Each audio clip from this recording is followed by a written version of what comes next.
আসসালামু আলাইকুম আলহামদুলিল্লাহ। তো সকালবেলা যেহেতু আজকে কারেন্ট নেই, তাই তো চলে আসলাম গরুর জন্য কিছু ঘাস কাটতে। তো অ্যাকচুয়ালি আসলে সকালবেলা রোদ্রের প্রচুর তাপ থাকে, যেহেতু আমাদের বর্তমানে এখন খড়টা খুবই কম। তো সেক্ষেত্রে আমরা আসলে কিছুদিন আগে কচুরি খাওয়াইছি, তো পরবর্তীতে গরু ঠান্ডা লেগে যায়, তাই চিন্তা করলাম যে কচুরি আর খাওয়াবো না, যেহেতু রমজানও শেষ। তো যতই কষ্ট হোক আমরা খেরের পরিবর্তে তো ঘাস খাওয়াবো ইনশাল্লাহ, তাহলে আর আমাদের সমস্যা হবে না। যে এইটুক খড় আমাদের আছে, তো মোটামুটি আলহামদুলিল্লাহ আমাদের ধান 4-5 দিনের মধ্যে চলে আসবে। তো তবুও যেহেতু ধান আসার পরে আবার ধান লওয়া করা, এরপরে আরো 7-8 দিন খাওয়াতে হবে। তো যাই হোক, আমরা করার পর আমরা আজকে এই যে আমাদের বড় ষাঁড়টাকে বাহির করলাম।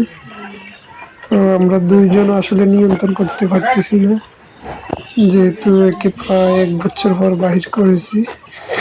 তো যাই হোক আলহামদুলিল্লাহ, যে আমার গরুটা আসলে ওই ঘরে রাখার কারণে শরীরটা অনেক শুকিয়ে যায়, আর আমি অনেক দিন হয়েছে এর যত্ন নিতে পারি না।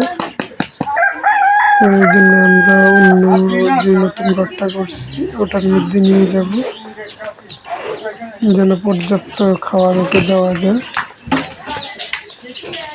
তো যাই হোক, আসলে আমাদের এই ষাঁড়টাকে আমরা দৈনিক 7 কেজি দানাদার খাবার দেওয়া লাগে। তো এখন প্রচুর খরচ। তো যাই হোক, দেখি এবার ইনশাল্লাহ কত টাকা বিক্রি হয়। সবাই দোয়া করবেন আল্লাহ যেন আমাদের গরুগুলোকে সুস্থ রাখে। আসলে ইদানিং অনেক গরু অসুস্থ হয়ে গিয়েছে, তো সবাই কাজ করে দোয়া করবেন আল্লাহ যেন আমাদের গরুগুলোকে সুস্থ রাখে।